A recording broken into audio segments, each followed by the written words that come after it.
करायची का सुरुवात? हम्म. चला, ओंकाराने करूयात सुरुवात. ओम. गेलो. ओम.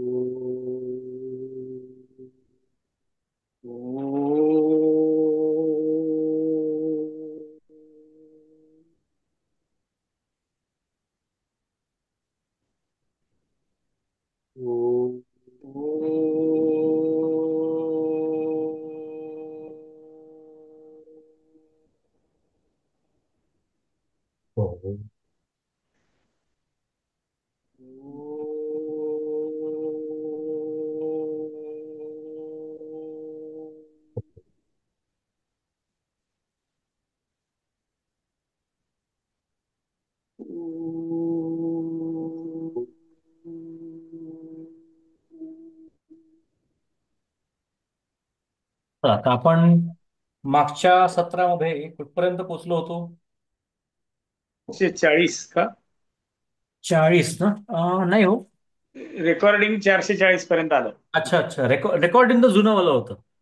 अच्छा अच्छा त्यानंतर अच्छा. अजून एक सेशन झालं की आपलं मागच्या वेळात. मला वाटतं आपलं 68 पर्यंत. कोणाला हॅलो. आठवत? कोणाला हा, कुठपर्यंत झालं होतं? बरोबर वाचन आहे. झालं होतं, समजावणं बाकी आहे. हो का? पण कुठल्या याचं? नंतर बाह्य केले निर्मळत्व एक जाहले, शुचित्वची इंद्रियांचे मेळे. हा, आपण इथपर्यंत झालं होतं. 80 पर्यंत आपण पोहोचलो होतो, 480. हा. त्याच्या पुढच्या ज्या ओव्या आहेत, ठीक आहे ठीक आहे. पतिपुत्रा ते आधी आपण हे पण बघितलं होतं, आपण पतिपुत्रांते आधी बघितलं होतं, आप्पा ते आले होते. झालं होतं. तेच ना, गुरुवारी. जात या अभ्रासवे जैसे आकाश न धावे, भ्रमणचक्री न भवे ध्रुव जैसा. आपलं हे सगळं झालं होतं. मला वाटतं 490, 490 पर्यंत आपण केलं होतं. 491 पासून आपण पुढे जाऊयात. वाहू टोळीचेनी बळे, पृथ्वी जैसी न ढळे. एवढंच झालं. कोण म्हणेल पुढच्या उभ्या? 491 पासून पुढे. हा, मी म्हणतो की हा, म्हणा. तैसा चळनवळनात्मकी असोनिये पांच भौतिकी भूतोर्मी एक सरी जैना वाहू टोळीचे निबळे पृथ्वी जैसी न ढळे तैसा उपद्रव उमाळे न लोटे जो दैन्य दुःखी न तपे भय शोकी न कंपे देह मृत्यू न वासिपे पातलेने आरती आशा पडी भरे वयव्याधी गजरे उजू असता पाठीमोरे नव्हे चित्त निंदा निस्तेज दंडी काम लोभा वरपडी परी रोम नव्हे वाकुडी माणसाची आकाश हा आकाश हे ओसरो पृण्वी वती विरो परिनेने मोहरो चित्तवृत्ती हाती हाला फुली पासवणा जेवी न घाली तैसी न लोटे दुर्वाक्य शेलीला सांता क्षीरार्ण वाचिया कल्लोळी कंपू नाही मंदराचळी आकाश न जळे जाळी वाणवी याच्या तैशा आपल्या गेल्या उर्मी नव्हे गजबज मनोधर्मी किंबहुना धैर्यक्षमी कल्पांतीही पै स्थैर्य ऐसी भाष बोली जे जे सविशेष ते हे दशागा देखणे या हे स्थैर्य निधडे जेथ अंगे जीवे जोडे ते ज्ञानाचे उघडे निधान साचे आणि साळू जैसा घरा का द्वंद्वी हतियेरा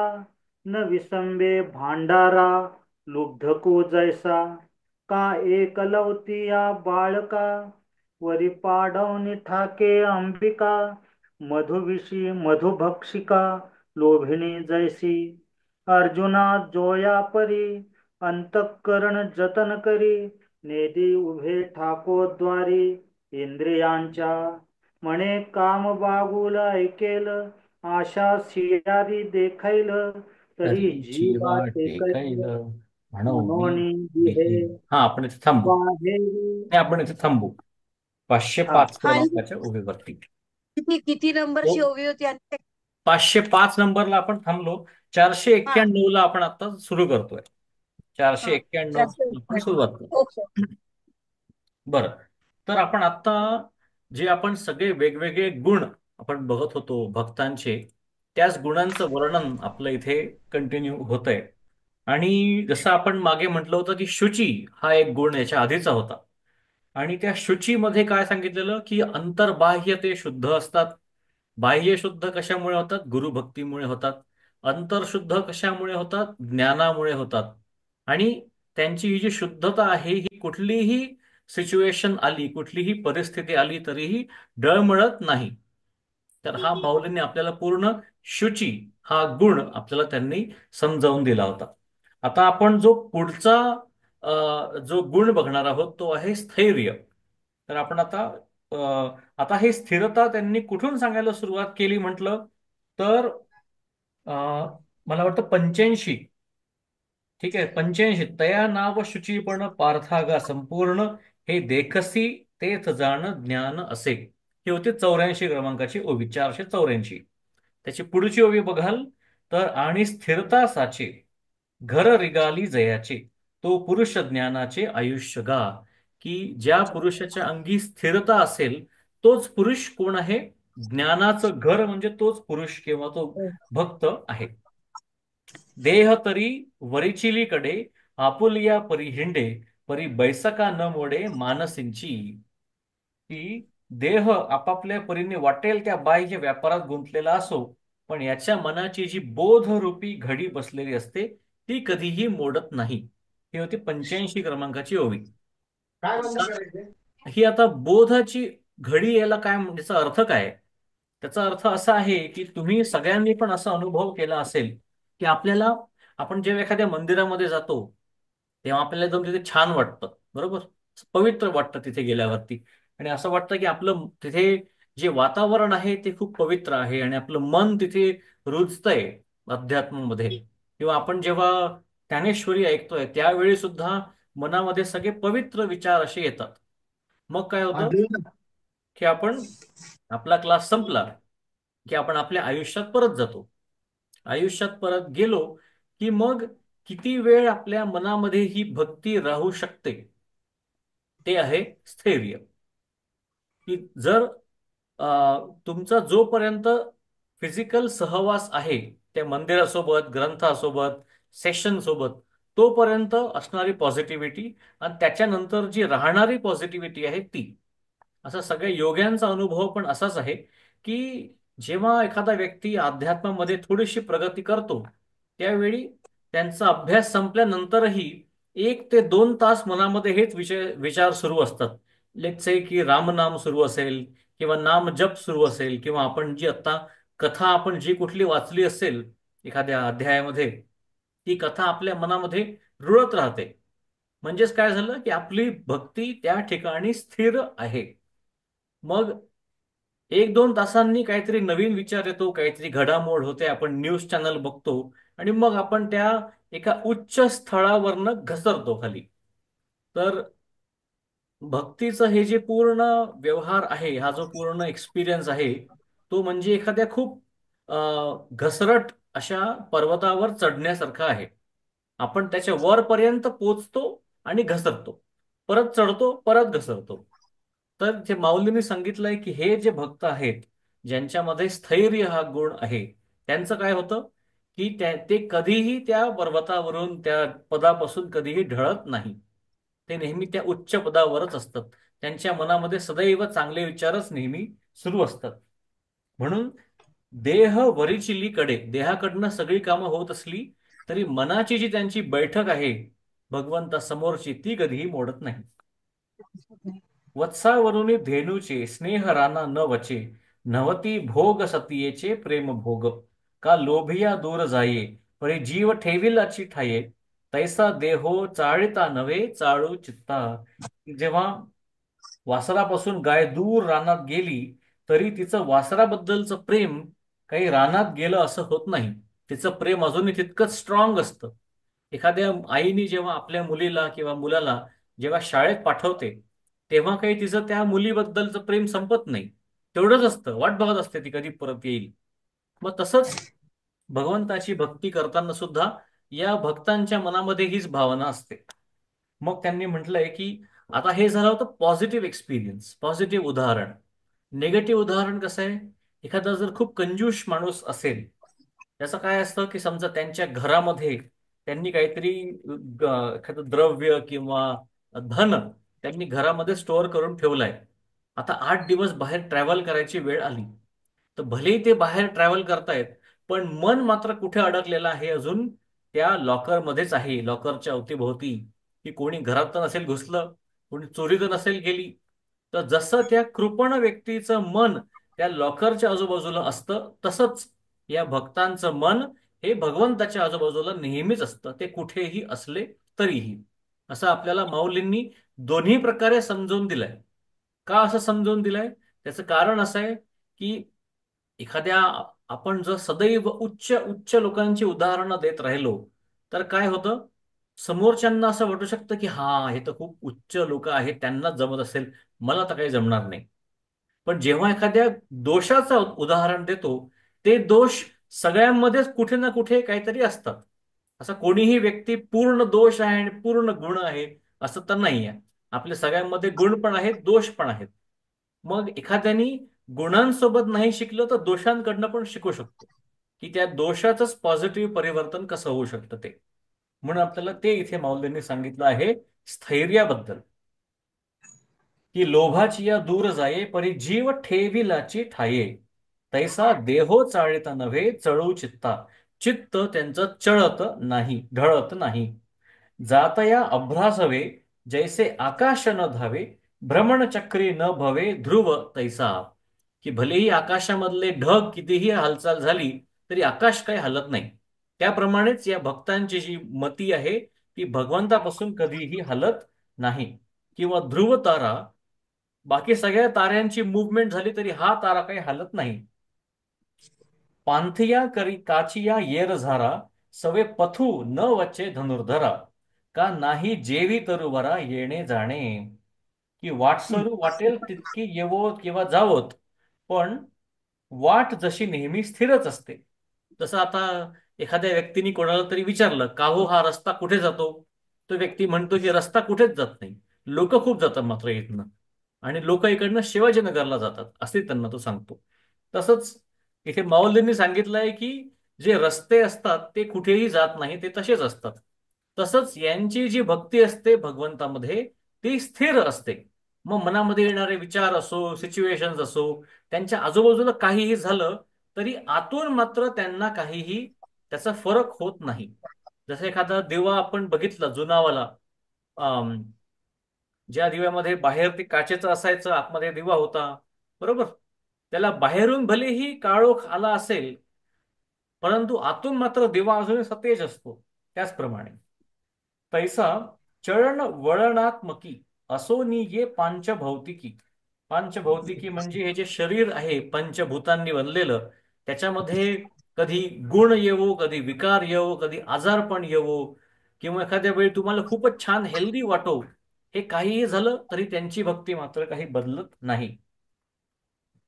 वाहू वाटू सॉरी वाहू टोळी चेनी बळे.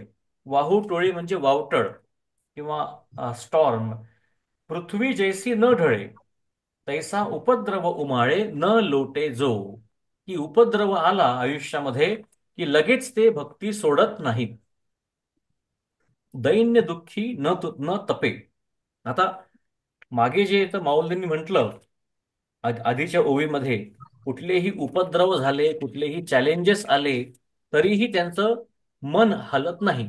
मग आता भक्तांना थोडंसं अजून एक्सप्लेन करायला, हे चॅलेंजेस असतात कसे, ते दिसतात कसे, तर ही जी 493 क्रमांकाची ओवी आहे, ही आहे सगळ्या त्या कलेशांबद्दल. जसं हनुमान चालिसामध्ये म्हणतात ना, हरहु कलेश विकार. आपण हनुमानजींना 3 गोष्टी मागतो आणि 2 गोष्टी घेऊन जा असं म्हणतो. बल, बुद्धी आणि विद्या.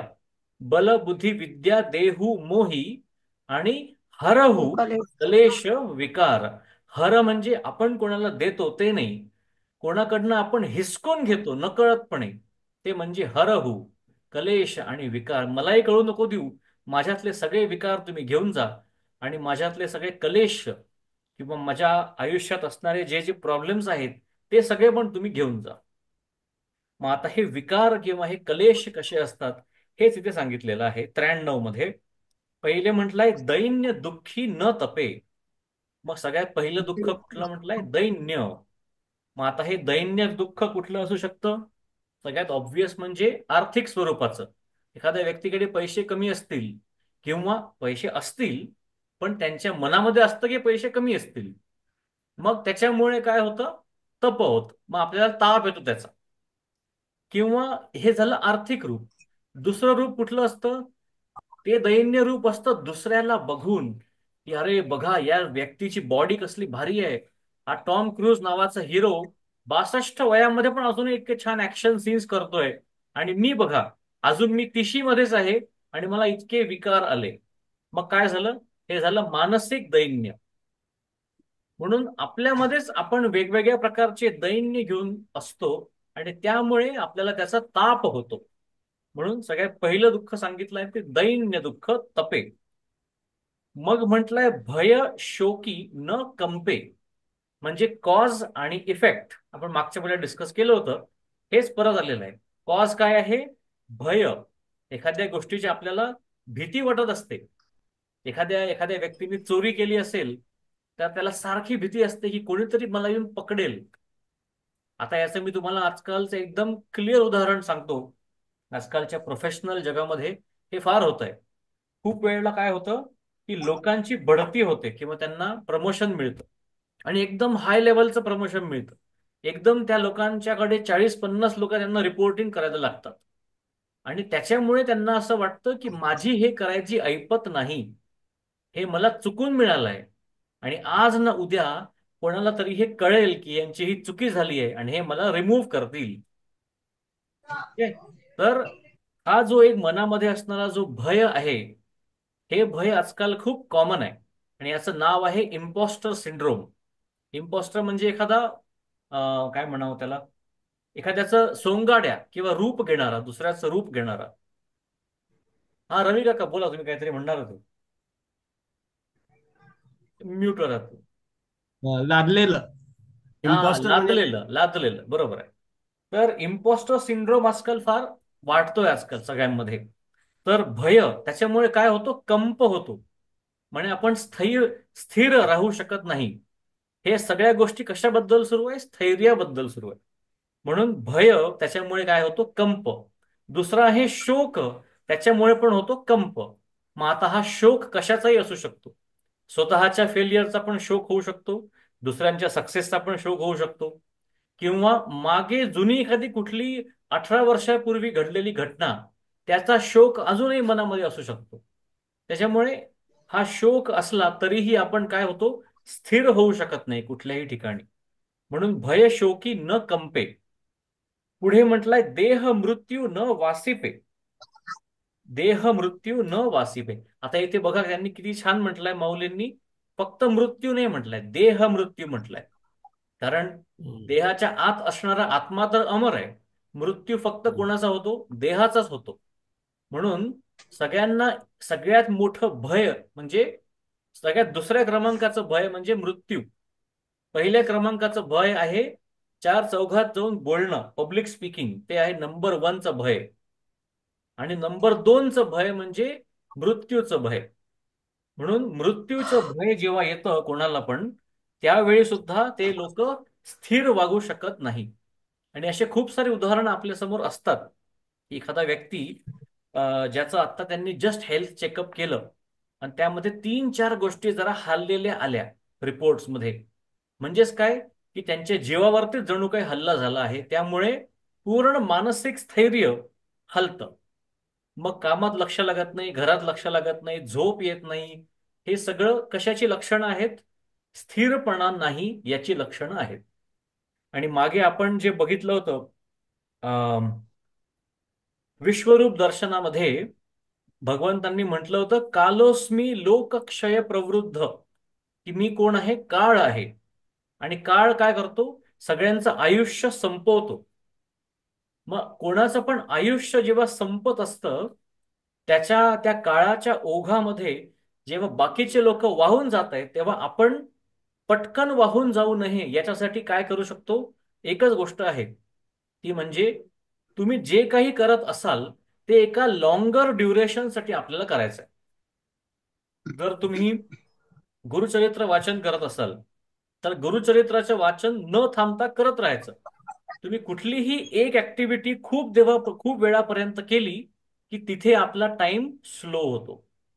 हे आहे त्याच्या मागचं एक रहस्य.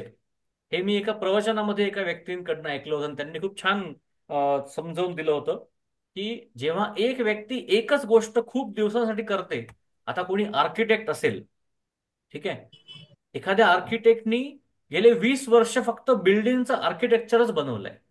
आणि आज आता चायनामध्ये भूकंप आला म्हणून इंडियामधल्या सगळ्या आर्किटेक्टमध्ये हडकंप मचलेला आहे की आपल्या बिल्डिंगा हालतायत की काय. परंतु या व्यक्तीने इतका वेळ घालवलाय की त्यांना कॉन्फिडन्स असतो की माझ्या बिल्डिंगला काही होणार नाही. असे मी कितीतरी भूकंप बघितलेत. तर आपला जेवढा अनुभव वाढतो तेवढं आपलं स्थैर्य सुद्धा वाढत जातं. हा अजून अजून एक अनुभव आहे. म्हणून देह मृत्यू न वासिपे, आपलं स्थैर्य त्याच्यामुळे कशामुळे हलतं? देह मृत्यूमुळे. आणि पातलेनी, किंवा काहीही झालं तरीही तो भीत मात्र नाही. मग हे जे भक्त आहेत हे तिन्ही गोष्टी करत नाही. दैन्य दुःखी न तपे, भय शोकी न कंपे, देह मृत्यू न वासिपे पातलेनी. या ओवीला थोडासा वेळ लागला, पण त्याच्यात ओपन करण्याला एक एवढं काही काही माऊलींनी याच्यामध्ये पॅक करून दिलं होतं आपल्याला, गिफ्ट रॅप करून, की मग ते उघडणं आपलं कामच आहे नाही का. आता पुढची बघूया ओवी. आरती आशा पडीपरे. पडीपरे म्हणजे अगदी भराने. आरती आशा बडीपरे, वय व्याधी गजरे, उजू असता पाठी मोरे नवे चित्त. की तीव्र आसक्ती किंवा म्हातारपण किंवा रोग हे सगळे शरीरावर आदळत असताना त्याचं चित्त डगमगत नाही. मग आता भलेही आपण वरच्या 3 तडाख्यांपासून वाचू सुद्धा, की आपल्याला दैन्य दुःख नाही आलं, भय शोक नाही आला, देह मृत्यूचं भय पण आपल्याला नाही आलं, तरी पण आपलं जे शरीर आहे जसं जसं वयाने वाढत जाईल तसं तसं वेगवेगळ्या गोष्टी आपल्याला येऊन आदळतात त्या काळामुळे. तर त्यामध्ये सगळ्यात पहिलं म्हटलंय आरती आशा, की जशी जशी आपण आपल्या आयुष्यामध्ये वेगवेगळ्या प्रकारच्या आशा असतात आणि त्या आशांमुळे पण आपल्याला खूप त्रास होतो.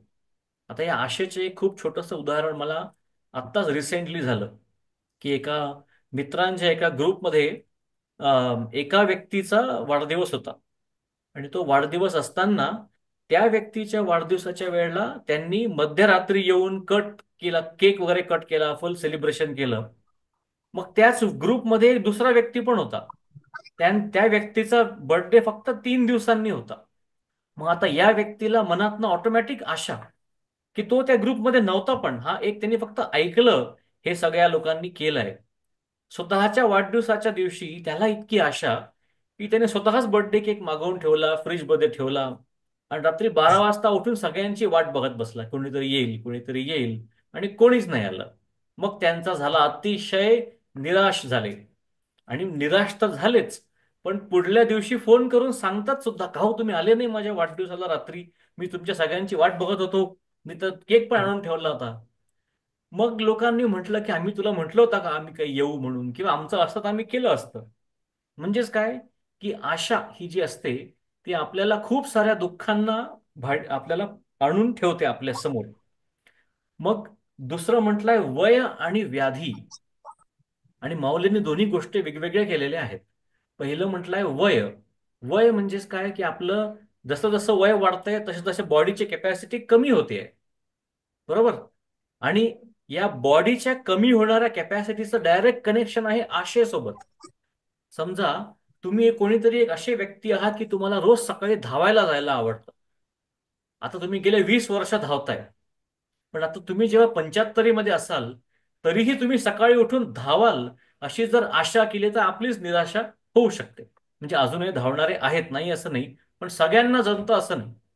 म्हणून वय, त्याच्यामुळे होणारी निराशा सुद्धा होऊ शकते. मग दुसरं म्हटलंय व्याधी, हे सुद्धा फार डेंजरस आहे. एखाद्या व्यक्तीने पूर्ण आयुष्य अतिशय चांगल्या रीतीने जगत असेल, सगळ्या गोष्टी बरोबर करत असेल, पण कुठली तरी एक व्याधी येऊन आपल्या शरीराला चिकटते आणि मग ती व्याधी आपल्याला काही केला सोडत नाही. मग रात्री येणारी झोप म्हणा किंवा कुठलेही आपल्या बेसिक गोष्टी पण म्हणा, या सगळ्या गोष्टींमध्ये ती व्याधी आपल्याला येऊन चिकटते आणि त्यामुळे सुद्धा आपलं मन तिथे थोडंसं चंचल होऊ शकतं. तर अशा वेळी सुद्धा त्या भक्तांचं मन चंचल होत नाही.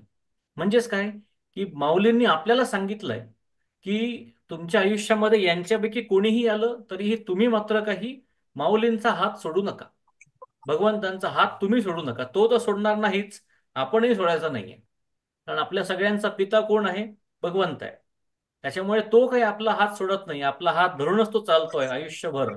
फक्त काय आहे की आपण त्याचा हात सोडता कामा नाही. त्याच म्हणून मग पुढे म्हटलंय उजू असता की निंदा नाही, तीव्र आसक्ती, वार्धक्य, रोग हे शरीरावर आदळत असताना चित्त डगमगत नाही.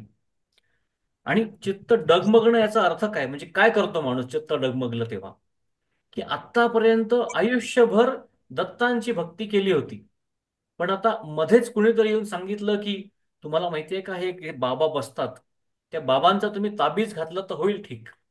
मग काय झालं, मन डगमगळलं. मग दत्तांवरची भक्ती एकदम कमी झाली.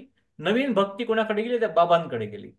म्हणून माऊली म्हणतात की काहीही झालं, तुम्ही ज्यांची भक्ती करताय त्यांना तुम्हाला सोडायचं नाही. मग आता पुढचं बघा, पुढचं अजून डेंजरस आहे. डेंजरस नाही, स्पायसी आहे.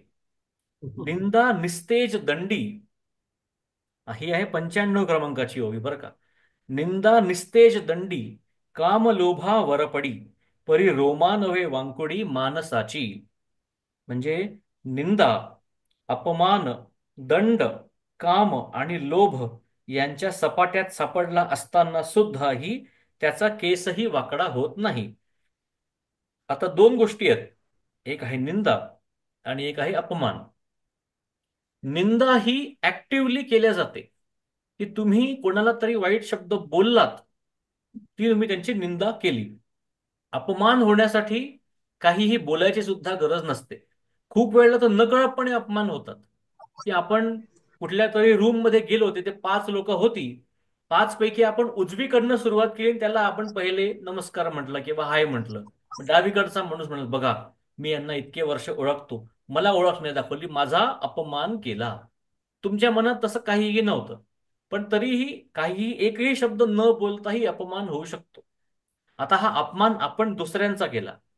आता रिव्हर्स करून बघा, की हा व्यक्ती समजा, हा एक व्यक्ती असा आहे की जो खूप फेमस आहे त्यांच्या सोसायटीमध्ये, सगळे त्याला मानतात. पण सोसायटीचे नवीन जे प्रेसिडेंट झाले आहेत त्यांना जरा यांना दाखवून द्यायचं आहे की पॉवर कोणाकडे आहे. म्हणून पुढल्या गणपतीच्या जेव्हा फंक्शन सुरू असतं त्यावेळी ते सगळ्यांची नावं घेतात आणि बरोबर या एका व्यक्तीचं नाव घेत नाही. म्हणजेच ते त्यांचा स्टेजवरनं अपमान करतात. मग आता दोन गोष्टी होऊ शकतात. जर व्यक्तीमध्ये भक्ती नसेल तर मग काय होईल, तो झालेला अपमान त्यांच्या मनामध्ये खूप खूपच राहील आणि त्याच्यावरनं निर्माण होतील विकल्प, आणि मनात आलेला विकल्प त्याच कृतीमध्ये काय होतं, की आपल्याकडनं घडणाऱ्या चुकीचे कामं सगळी. दुसरा आहे जो भक्त व्यक्ती असेल, ज्याच्यामध्ये हा स्थैर्य गुण आहे, तो म्हणेल की हा अपमान कोणाचा काय केला मला काही फरक पडत नाही, माझी भक्ती सुरू आहे, ती मी सुरू ठेवणार. म्हणून पण माऊलींनी काय म्हटलंय बघा, पहिलं म्हटलंय निंदा, आणि माऊलींनी अपमानाला नाव म्हटलंय निस्तेज. निस्तेज, निस्तेज म्हणजे काय, एखादा व्यक्ती एकदम ब्राईट आणि खूप छान दिसत होता आतापर्यंत, पण आता अपमान झाल्यावरती त्याच्यातलं तेज एकदम कमी झालं. जे चेहरा पडला आपण जे त्याला म्हणतो, ते म्हणजे काय, निस्तेज. म्हणून तो वापरलेला शब्द पण उत्तम आहे. आणि चौथं म्हटलंय दंडी. एखादा दंड तुम्हाला झाला असेल तरी सुद्धा मन गडबडू शकतं. तर दंड म्हणजे कुठला? तर दंड खूप प्रकारचे असतात. एक तर आहे लीगल, न्यायालयाने दिलेला दंड.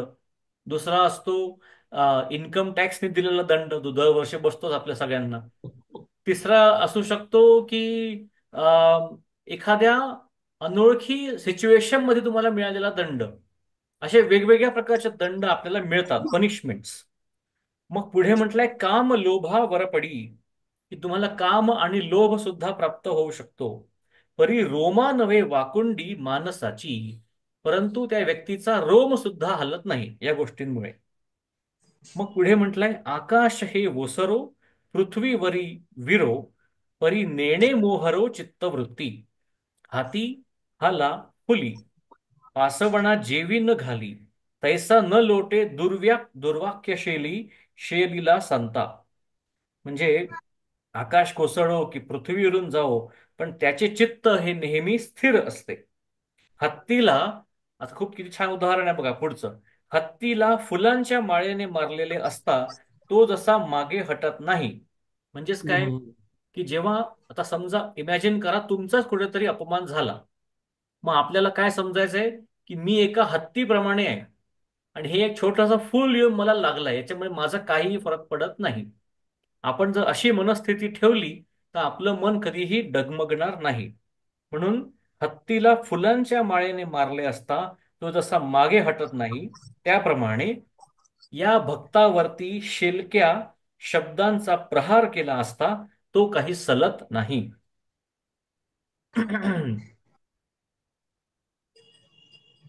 क्षीरार्ण वालियाच्या कल्लोळी, कंपू नाही मंदराचळी, आकाश न जळे जळे जाळी, वणवियाच्या, तैशा आल्या गेल्या उर्मी, नव्हे गजबज मनोधर्मी, किंबहुना क्षैर्य धैर्य क्षमी, कल्पांतीही.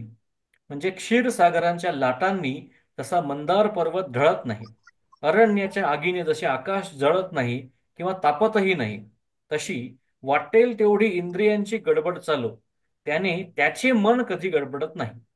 किंबहुना कल्पांतासारखी वेळ आली तरीही ज्याचे धैर्य सुटत नाही.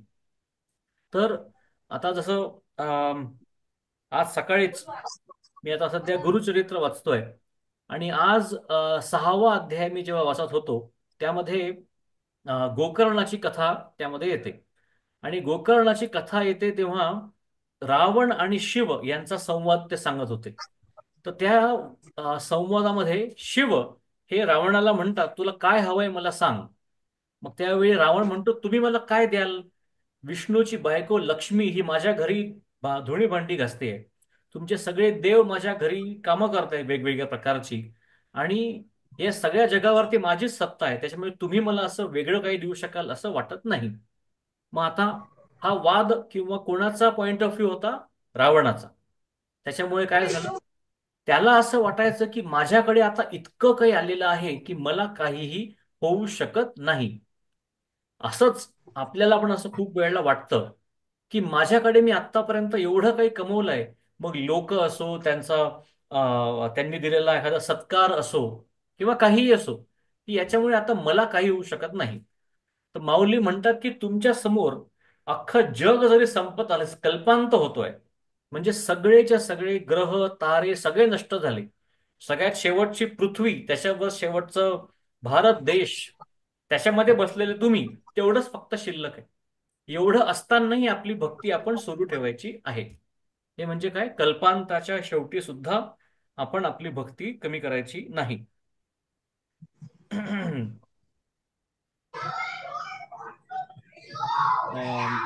म्हणून स्थैर्य स्थैर्य म्हणून जी विशेष दशा वर्णन करतात ती हीच आहे, हे समजून घे.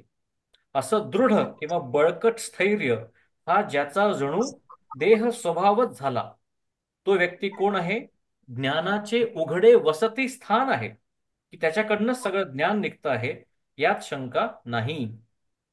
हे स्थैर्य निधडे जेथ अंगे जीवे जोडे, ते ज्ञानाचे उघडे निधान साचे, आणि इसाळू जैसा घरा का द्वंद्वी हती येरा, न विसंबे भांडारा बद्धकू जैसा. की किंवा सर्प, सर्पाचं बीळ, योद्ध्याचं हत्यार किंवा कंजूष आपला ठेवा कधीही विसरत नाही, त्याचे नेहमी रक्षण करतो. मधाचे नाही, कधीही विसरत नाही, याच्यात शंका नाही. सर्प, बीळ, योद्धा, हत्यार किंवा कंजूष आपला ठेवा कधी विसरत नाही, किंवा एकुलत्या एक बाळाचे आई वर पडून प्राणापलीकडे रक्षण करते, किंवा मधमाशी जसं मधाचं रक्षण करते, त्याप्रमाणे अर्जुना आपल्या अंतःकरणाच्या वृत्तीचा सांभाळ करून त्याला इंद्रियांच्या दरवाजाच्या बाहेर जाऊच देत नाही. ही ऍक्च्युली खूप उच्च प्रतीची भक्ती आपल्याला इथे माऊली शिकवतायत. आणि हे आपल्याला सगळ्यांनीच, हे आपण सगळ्यांनी प्रॅक्टिस करायची गोष्ट आहे. म्हणजे ही थिअरी अजिबात नाही, हे काय आहे, प्रॅक्टिकल आहे. आणि हे प्रॅक्टिकल कसं आहे, आता कसं करायचं हे प्रॅक्टिकल? तर सकाळी तुमची आंघोळ झाली, पूजा झाली, की शांतपणे ध्यानाला बसायचं आणि फक्त आपल्या मनाकडे आपण लक्ष ठेवायचं की आपलं मन कुठे जात आहे, कुठे जात आहे, काय काय विचार येत आहेत. तो विचार आला की त्याला हळूच बाहेर सारायचं. असं विचार करायचा की आपण एक स्टेप मागे आलोय, परत परत ते मन कुठेतरी जाईल, परत त्याला मागे आणायचं. असं मनाला आपण हळूहळू मागे आणायचा प्रयत्न केला की मग आपल्या हातामध्ये आपलं मन हळूहळू यायला लागतं. फक्त हे कधी होतं, प्रॅक्टिस केली तरच. म्हणून ही जी ओवी आहे ना, ही तुम्ही अंडरलाईन करून ठेवा. 504 क्रमांकाची, त्यापैकी सुद्धा अंतःकरण जतन करी, अंतःकरण जतन करी या भागाला अंडरलाईन करून ठेवा. या पूर्ण गेल्या 10 ओव्यांपैकी हे सगळ्यात महत्वाचं हा सिद्धांत आपल्याला माऊलीनं सांगायचा आहे की आपल्याला आपलं अंतःकरण हे जतन करता आलं पाहिजे. ते जर आपल्याला करता आलं तर मग आपण नक्कीच ज्ञानेश्वरीचे खरे अभ्यासक आहोत असं म्हणता येईल.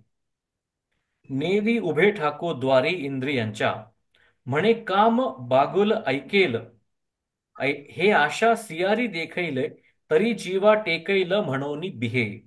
म्हणजे मनात आणतो की मी अंतःकरण ताब्यात ठेवलेलं आहे. हे कामरूपी बागुल बोवाला समजलं किंवा आशारूपी डाकिणीच्या जर लक्षात आलं तर मात्र जीवावर बेतण्याची वेळ येईल. म्हणून तो भिवू नसतो, तो बाकी कोणाला घाबरत नाही, पण माझ्या मनामध्ये काम येईल किंवा या इच्छा येतील याला तो नेहमी घाबरतो. आता आपण बघूयात ओबी क्रमांक 506 ते 512. कोण म्हणेल? म्हणू का? हा, म्हणा. बाहेरी धीट जैसी दाटुंगा पती काळा असे, करी टेहणी तैसी प्रवृत्तीसी, सचेतनी वाणेपणे देहासकट आटणे, संयमावरी करणे बुजू निघाली. मनाची या महाद्वारी प्रत्याहाराची या ठाणा तरी, जो यमदम शरीरी जागवी उभे. आधारी नाभी कंठी बंधत्रयाची घरटी, चंद्र सूर्य संपुटी सूर्ये चित्त. समाधीचे शेजेपासी बांधून घाली ध्यानासी, चित्त चैतन्य समरसी आतुरते. अगा अंतःकरण निग्रहो जो, तो हा हे जाणीजो, हा आधी तेच विजयो. ज्ञानाचा पै जयाची आज्ञा आपण, शिरी वाहे अंतःकरण, मनुष्याकारे जाण ज्ञानची तो. हं, उत्तम. विषय तर मनावर असलेला आपलं जे संयम आहे याबद्दलच या पुढच्या ओव्या आहेत. तर माऊलींनी पहिलं उदाहरण कसं दिलंय की एखादा नवरा बायकोचं जोडपं असेल, यामध्ये नवरा पण दांडगा आहे आणि बायको पण दांडगी आहे. बाहेरी धीट जैसी दाटुका पती कळासी, करी टेहणी तैसी प्रवृत्तींसी. की दांडगा नवरा, त्याची बायको जर दांडगी अथवा धीट असेल तर तिला जसं बाहेर पडू देत नाही, त्याप्रमाणे हा जो भक्त आहे तो आपल्या मनोवृत्तींना नेहमी ताब्यात ठेवतो, इंद्रियांकडे जाऊ देत नाही. याचा अर्थ काय, की आता तुम्ही ध्यान करायला बसले तर आपलं मन कशातनं बाहेर जाईल, आपल्या इंद्रियांमधनं. एक तर आपल्याला काहीतरी ऐकू येईल, म्हणजे कानातनं बाहेर जाईल, मग काहीतरी ऐकू येतंय, काय चाललं असेल, मग हे सगळे विचार सुरू होतात मनामध्ये. किंवा नाकातनं बाहेर जाईल, काहीतरी छान वास येईल खाण्याचा, मग कुठे बनवतायत हे, खालच्यांकडे आहे का आज त्यांच्याकडे हे कसं काय बनवतायत, आज कोणी नॉनव्हेज बनवतं का, असं पण विचार करू शकतो. त्याच्यामुळे आपल्या नाकातनं पण आपण बाहेर जाऊ शकतो. मग पुढे आहे जिव्हा, की जेव्हा आपण ध्यान करायला बसलो, परंतु काहीतरी आपल्याला भूक लागल्यासारखं वाटतंय, मग आता जिव्हा त्या मनाला परत काहीतरी घेऊन जाईल की आज जेवायला काय आहे. तर आपल्या वेगवेगळ्या प्रकारच्या आपल्या इंद्रियांनीच आपलं मन हे बाहेर जाऊ शकतं.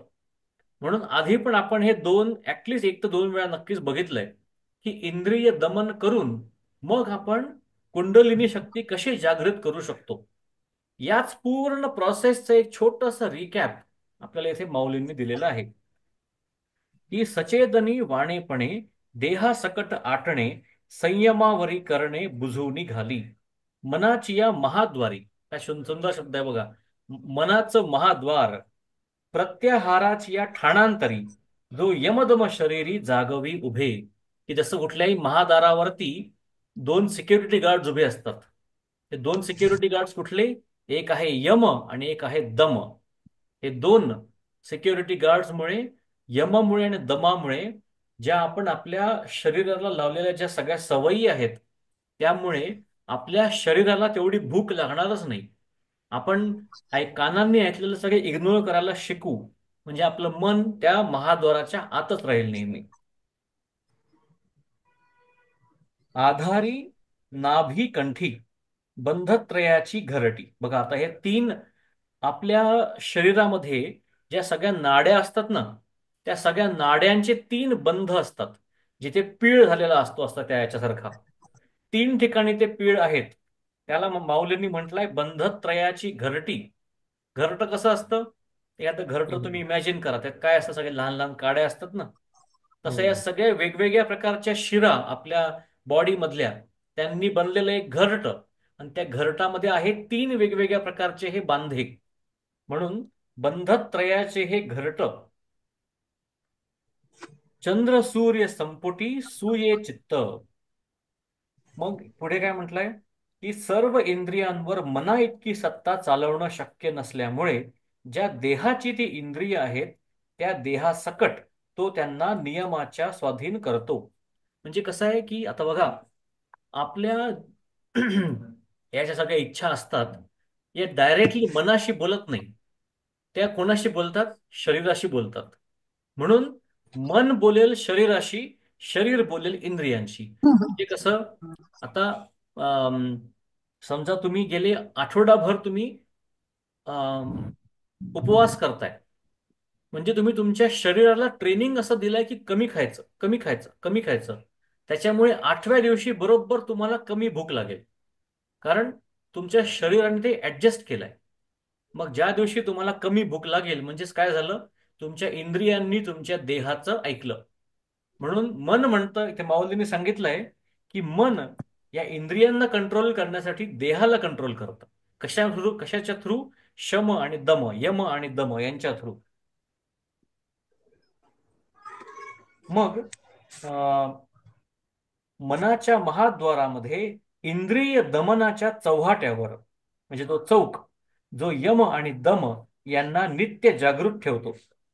आता वेगवेगळे जे चक्र आहेत, मूलाधार, मणिपूर आणि विशुद्ध चक्र, यावर मूळ बंध, ओडियाणा बंध आणि जालंधर बंध यांना पण तुम्ही अंडरलाईन करा, तुमच्या नोट्समध्ये पण लिहून ठेवा.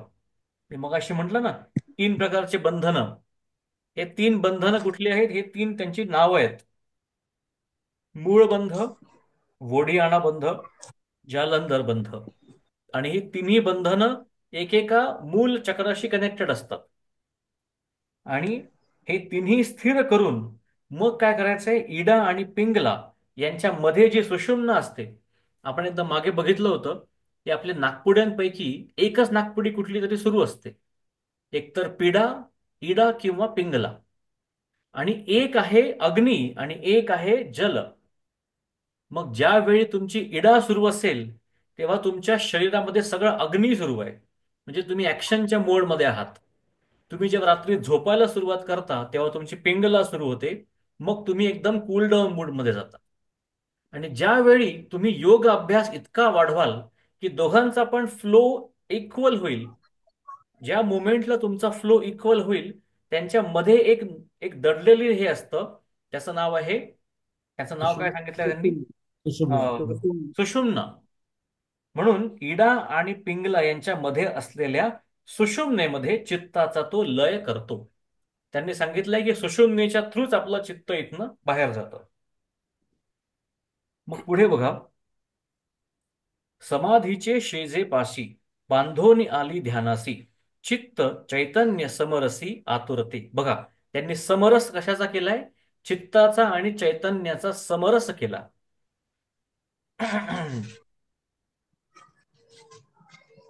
अगा अंतःकरण निग्रहो जो, तो हा हे जाणीजो, हा आथी तेथ विजयो ज्ञानाचा पै. जयाची आज्ञा आपण शिरी वाहे अंतःकरण, मनुष्याकारणे जाण ज्ञानची जो. की मागे त्यांनी म्हटलं होतं मनुष्य आकारणे हा स्थैर्य आहे. ज्या व्यक्तीमध्ये हे सगळं आलं, सगळे हे गुण, तो व्यक्ती म्हणजे मनुष्य रूपाने असलेला ज्ञानच आहे. तर पुढे काय म्हटलंय की समाधी शय्येपाशी जो ध्यानाला बांधून टाकतो व त्याचे चित्त हे चैतन्याशी एकरूप होण्यासाठी सिद्ध असतं, ज्याला मनोनिग्रह असे म्हणतात, तो हा आहे असे समज. जिथे हा असेल तिथे ज्ञानाचा विजय असणारच किंवा त्यांचा उत्कर्ष असणारच. ज्या पुरुषाची आज्ञा त्याचे मन शिरसावंद्य मानते, तो पुरुष मनुष्य नसून मनुष्याच्या आकाराने अवतरलेले मूर्तिमंत ज्ञानच आहे असं आपण समजावं. म्हणजेच काय की मनाला आपल्या कंट्रोलमध्ये आणलं की आपल्याला हा जो 7वा श्लोक आहे हा आपल्या नक्कीच आचरणामध्ये येऊ शकतो असं आपण समजू शकतो. तर असा होता हा 7वा श्लोक. आणि आता आपण जेव्हा पुढच्या वेळी भेटू त्यावेळी आपण बघू 8वा श्लोक, ज्यामध्ये आपण याच इंद्रियार्थेषु वैराग्यम अनहंकारम एवच. तर या शरीराची ही जी स्टोरी आहे ही अजून पुढे जाणार आहे, की त्यामध्ये जन्म मृत्यू जरा आणि व्याधी, आपण यांच्याबद्दल पण चर्चा करणार आहोत, पण पुढल्या सत्रामध्ये. आज आपण इथेच थांबू. चालेल? ओके. हो हो, छान, चांगलं सांगितलं. चला, माऊलींना आपण पसायदान मागूयात. हो.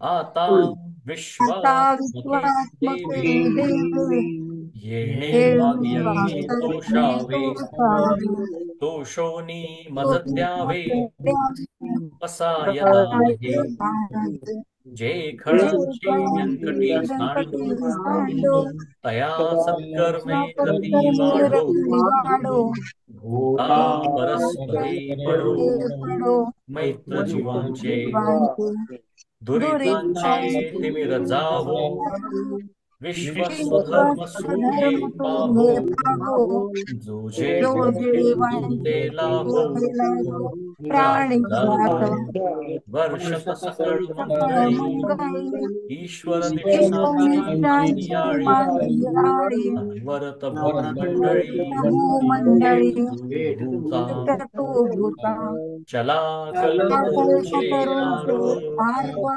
चेतना चेतना चिंतामणी ते चिंतामणी गाव, ते गाव, बोलते जे बोलते अर्णव, अर्णव, पीयूषांचे पियुषांचे, चंद्र मेघे चंद्रगे जे अलांछन, अलंघन, मार्तंड जे मार्तंड जे तापहीन, तापहीन, ते सर्वाही सदा सदा सज्जन, सज्जन, सोय सोय देहो देहो, किंबहुना किंबहुना सर्व सुखी, सर्व सुखी, पूर्ण पूर्ण होऊनी तिन्ही होऊनी लोकी, तिन्ही लोके, भजिजो भजितो आदिपुरुषी आदिपुरुषी अखंडित, अखंडित, आणि आणि ग्रंथो मजीविये, ग्रंथोपजीविये, विशेषी लोकी विशेषी ये, लोकीये, दृष्टा दृष्टा दृष्ट विजयी, विजये, हो हो आहे हे. आहे हे.